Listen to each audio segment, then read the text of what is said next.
Humanism. What is humanism? Humanism was a movement in the Renaissance that turned from medieval scholasticism and revived interest in Greek thought. To define humanism, it is a system of thought that attaches prime importance to human beings instead of the divine or supernatural matters of the world. A humanist believes and stresses the value and good in human beings. This theory emphasizes common human needs and seeks solely rational ways of solving human problems. Friedrich Emanuel Niethammer. The term humanism was created by Friedrich Emanuel Niethammer to help describe the study of classical antiquity in the Greco-Roman world. Humanism today mainly refers to a non-theistic life stance centered on thoughts and actions taken by people that express their individual power. This is otherwise known as human agency. Humanist Manifesto. The first Humanist Manifesto was introduced and issued by a conference held at the University of Chicago in 1933.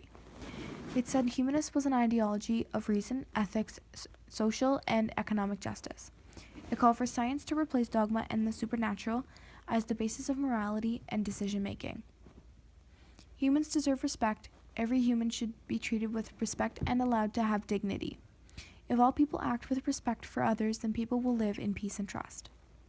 People should all be able to decide how they want to live their lives. They should use reasoning to make decisions and solve problems. Humans decide what choices are good by whether these choices will help make human life better and the world around them. Famous humanists. Albert Einstein, whose books on humanism include essays where he is quoted saying, "A large part of our attitude towards things is conditioned by opinions and emotions which we are unconsciously absorbed as children from our environment. In other words, it is tradition besides inherited aptitudes and qualities that make us what we are." This quote discusses the nature and nurture involved in developing values and good in human beings relating to humanism.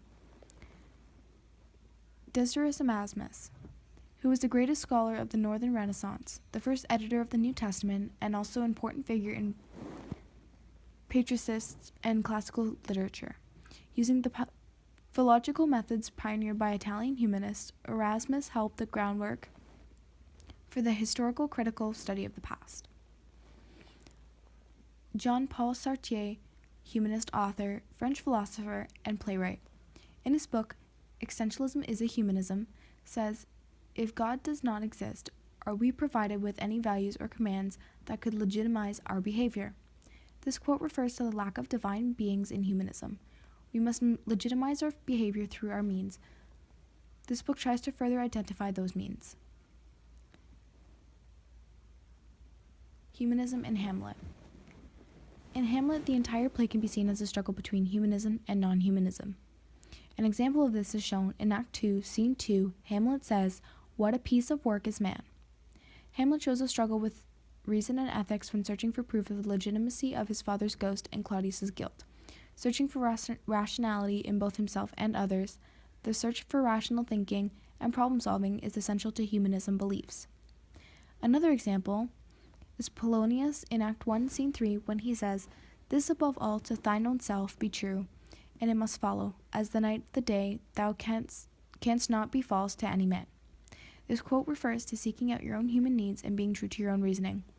In the second and third rule of the Humanist Manifesto, humans have a duty to be true to themselves in determining right and wrong behavior, in addition to being able to use their own reasoning to decide how they want to live their own lives. The Hamlet play does a good job in displaying both the humanist and non-humanist viewpoints and pinning them against each other as the audience watches Hamlet struggle between the divine beings and his own rationale. Humanism in art. Look at both of these paintings, and what do you see?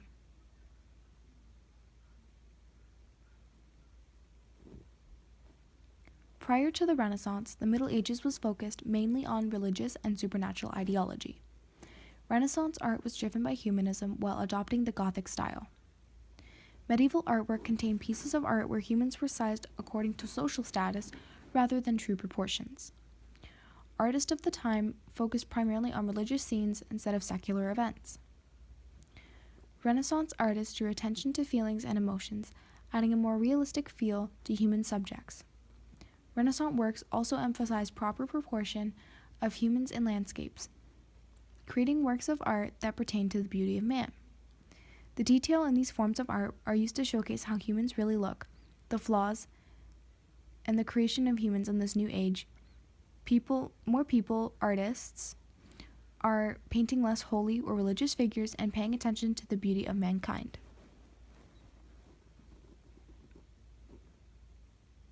So why is humanism important? Humanists started reevaluating what they were being told.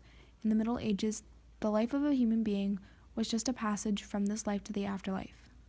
But in the Renaissance, humanists started to please their passions, care about their looks and bodies, and care about their achievements. They showed this through artwork, plays, poetry, and critical thinking. This sparked individualism and autonomy, the ability to freely think for oneself.